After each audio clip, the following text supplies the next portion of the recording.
You're listening to the Live Free podcast. I'm your host, Christine, certified life coach, pain to power mentor, and creator of Embody You Mindset Mastery School.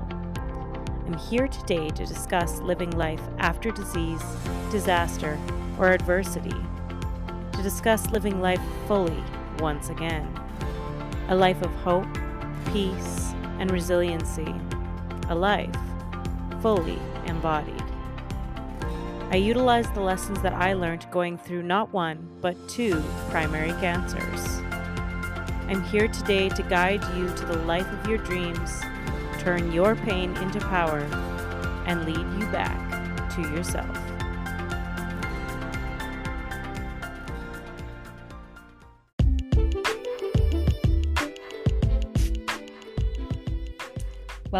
Welcome, and hello. It has been a hot minute since the last time that I did a podcast. So I am grateful to be in my office, to be home, and to still have a tan, and I'm just loving it. So for those of you who don't know, I was in Palm Springs for 2 weeks, just loving the pool and loving the sun and everything like that. And now I am back into the world that is Saskatchewan, and it is getting cold here in such a hurry. So what do you do? So why am I here today? What are we talking about? So yesterday I had a conversation with my husband in regards to the law of rhythm and how it relates to my life and how it can relate to yours. So the law of rhythm, basically, what is it? It explains that whatever happens in the universe in one direction must happen in another. So there are universal laws that govern every part of life. This is scientific. This is, of course, it does cross over into woo-woo, and it is both. So when something swings one way, it must swing the other. That is the way that nature governs itself. It's how it balances itself. It's how the world spins on its axis. It's how the universe functions, okay? So to think that we as humans are exempt from the law of rhythm because we're special somehow than the rest of all of creation and nature is, well, in my opinion, ludicrous. So what is the law of rhythm and how does it relate to your life and my life? So the way I was explaining it to my husband yesterday is I have been in my personal life, I've been on some form of a diet or a extreme health food cleanse or extreme health organic beauty regime or whatever it is, I've been on it. Because of multiple reasons. One, it was unfortunately accepted in my family to comment on my weight, and as a result, I developed a little bit of a complex at a young age. So it was huge for me to try to lose weight, as well as that morphed and changed, it became about health, and it became about eating non-GMO and eating organic and do I have candida in my gut and all of these different health related things. I started working in a health food store. It was really, really important to me that everything was super duper balanced. So I never ate waffles again with real flour. I only used it with almond flour and coconut oil and all of these types of things. I made 3-ingredient pancakes with eggs and bananas and those types of things. And I only ate organic and whatever. You get the picture. And I landed up with cancer. So, number one, obviously not the end all be all. There are different portions of cancer, in my opinion, and different things that trigger cancer and whatever else. So to say that is 100% what you eat is what will or will not cause cancer, in my experience, is incorrect. So just a little tidbit for you there. So anyway, so the point is that I was really, really extreme. Okay. And what would happen historically for years is I would go really, really, really extreme to the point where my husband couldn't stand going out with me anymore, because I would bug the waiter for 5 minutes about every single ingredient that they have, to the point where I would just say, screw it, I can't do this anymore. I'm so done. I need a break. And then I would launch myself into nachos and beer and all of these sorts of things. And I would gain back all the weight that I lost. Sounds pretty typical. You have heard this story 1,000 times. You've heard it from me. You've heard it from your friends. You've heard it from the media, everything like that. Now, it's not just weight loss, okay, that this law of rhythm applies to, but it is, in fact, what would explain my previous years. When you swing one way, the law of rhythm states that it must swing the other. So when I go intensely into all organic, then the body craves and wants and needs, the human experience craves, wants, and needs the latter, the beer, the nachos, all of these sorts of things. Not to say those are bad, but to say that life is meant to be lived in balance. And the way that I picture this is I believe it is called a metronome that you place on the piano when you're playing piano, and it goes tick, tick, tick, tick, tick, tick, and it's very fluid and it's very smooth and it's very predictable. And what I said to my husband yesterday was, no more. Because when you finish your cancer journey, there is don't let me get started on that. There is a list of things that will kill you, that will bring your cancer back. And it lends hand to terror, to fear, and to discomfort. In every single moment of every single day. You eat a piece of cake and suddenly all you can do is picture your deathbed. So, in a fit of rage, I said, not at him, but just in the bullshit of it all, I said to him, no more. I'm not doing this anymore. I'm not avoiding sugar because it will kill me. I'm not avoiding alcohol because it will kill me. I'm not avoiding stress because it will kill me. Because what ends up happening ever since my remission is I do the exact same thing I've always done. I eat 0 sugar, 0 alcohol, 0, 0, 0. And then suddenly my body can't take it anymore. And I go to DQ and drink a bottle of wine all in one day. And it's because of this law of rhythm, you guys. And this can relate to every portion of life. So I said to my husband, I said, no more. No more. I am a metronome from now on. I've decided to live my life in balance.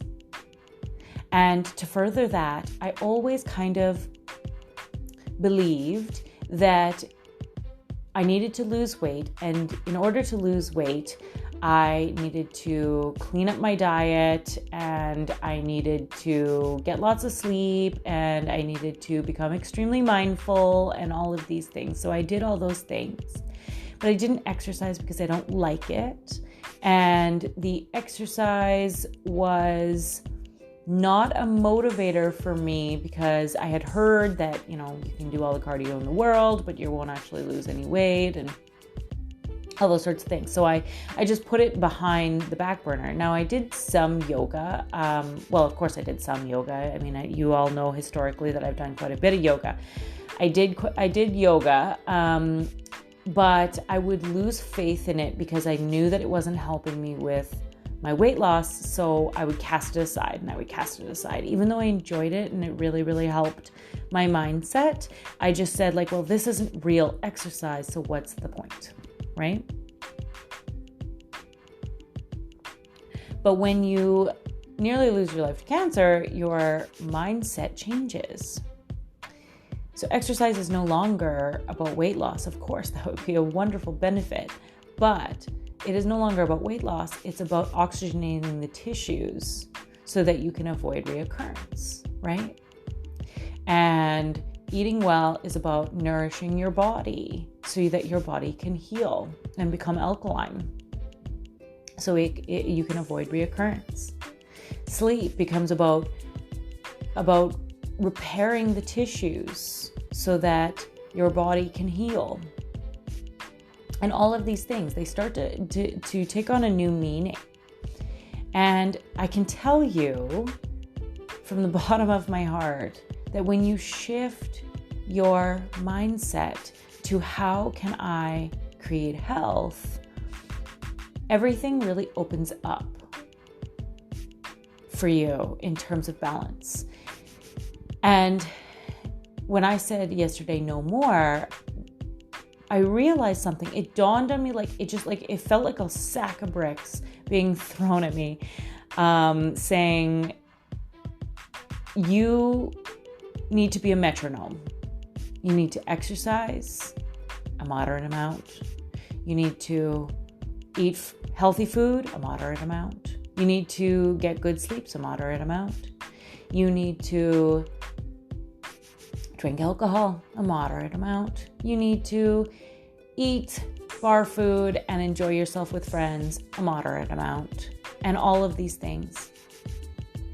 And I ask you, what would it look like if you could have this balance? And I just decided that since I know so much about these laws of the universe, this law of rhythm, that all the books, they all say, cut out the sugar, cut out the booze, cut out the this, cut out the that.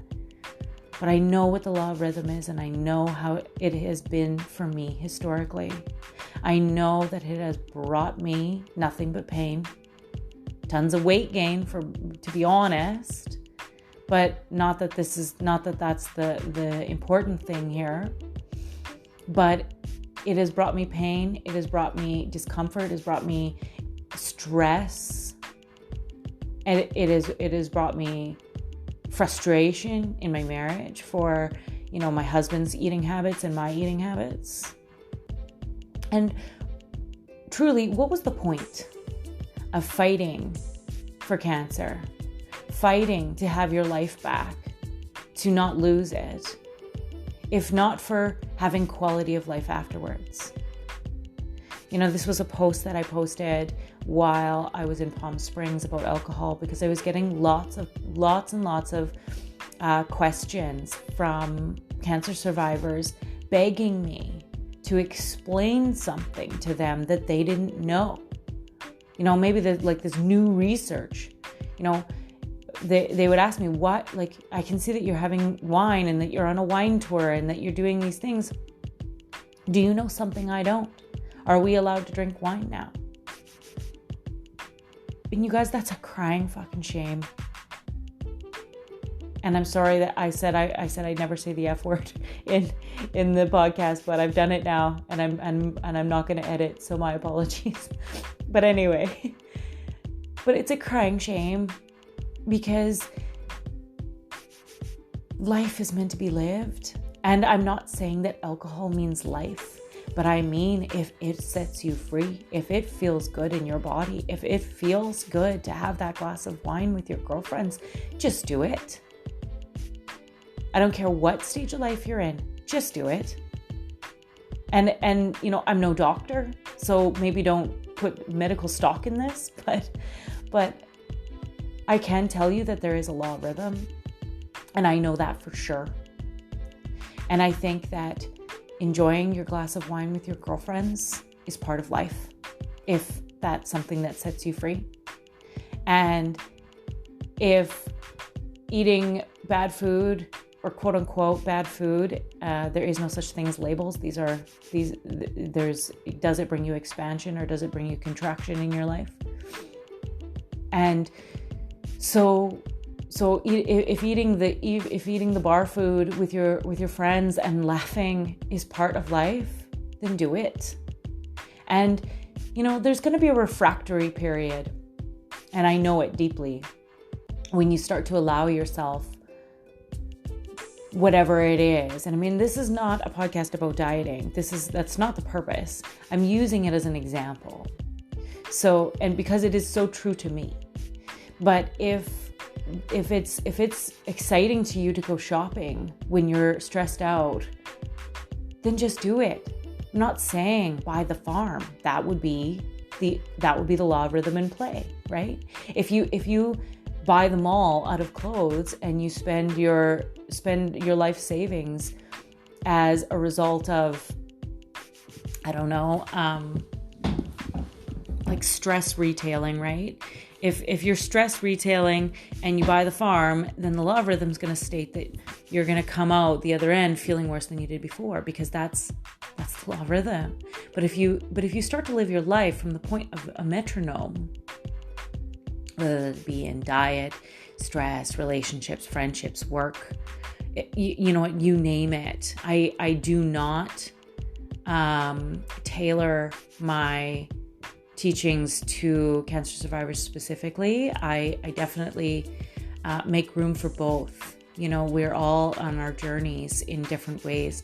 And I've just realized to the deepest portion of my being that this law of rhythm is real, and that whatever happens must have an equal and opposite reaction. And it's so important to start to live your life in balance, and it's so much more enjoyable, right? So let's come back to my example.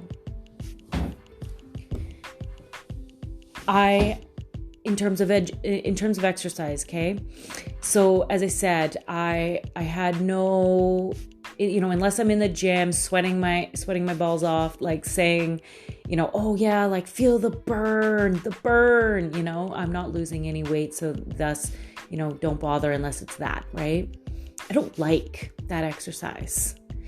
Don't get me wrong. I think it's important to put some weightlifting type exercises into your regime, especially for me, who is crazy prone to osteoporosis based on the medications that I now take. So it is important, but that's part of rhythm, right? So it's adding that little bit of exercise. So I digress. So I said, unless you do these intense exercises, it doesn't count. So I did nothing. And, this law of rhythm states that whatever you do or do not do has an equal and opposite reaction. But yet, I love dancing. I love dancing so much.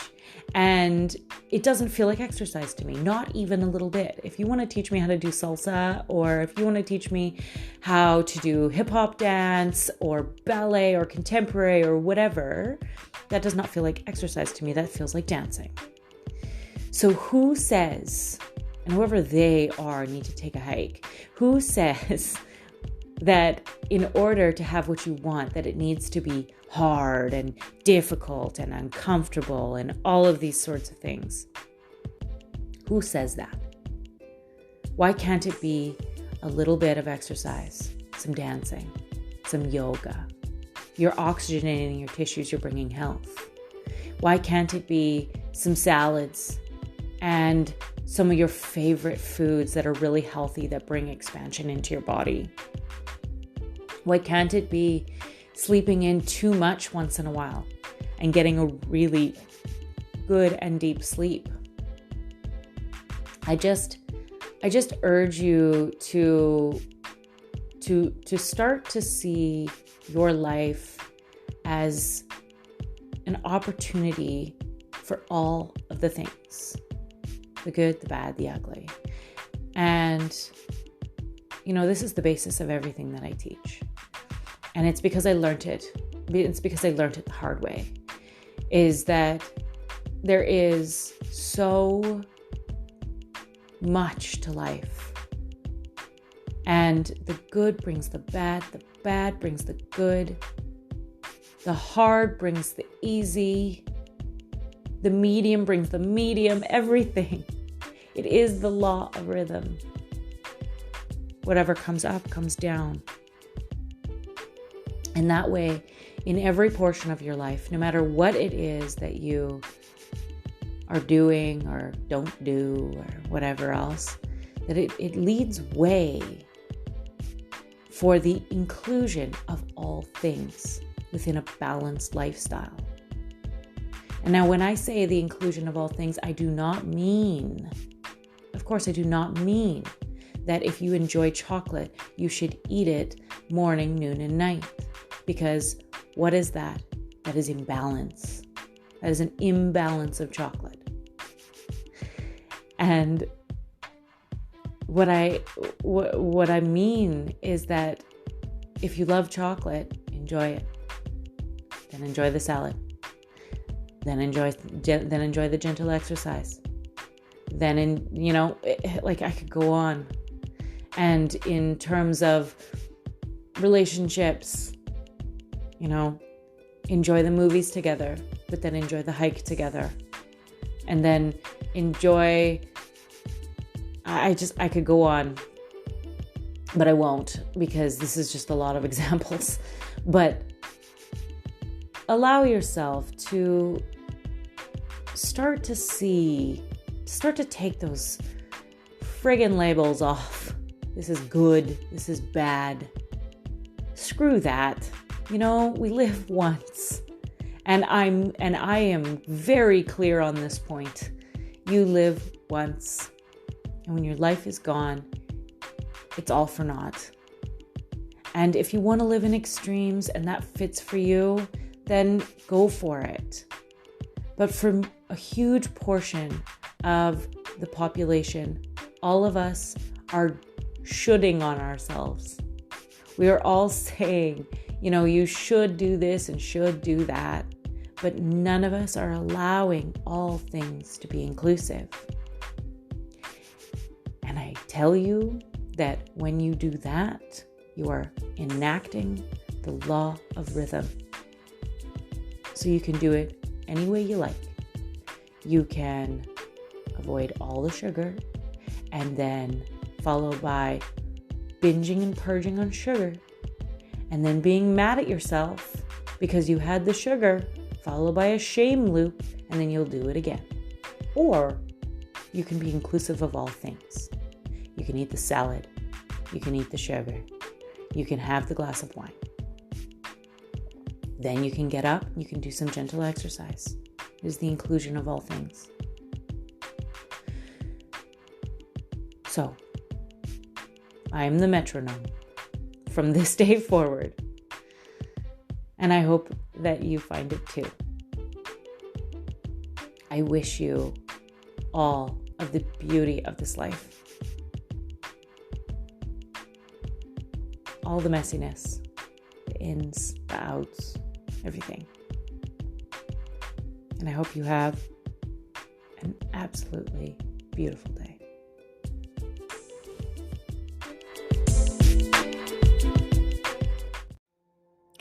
Thank you so much for listening.